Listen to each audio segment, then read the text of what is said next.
axle shafts and new transmission to stop this howl.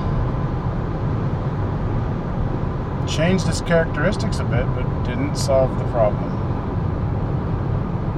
If I'm on it, it goes away a little bit. If I let off,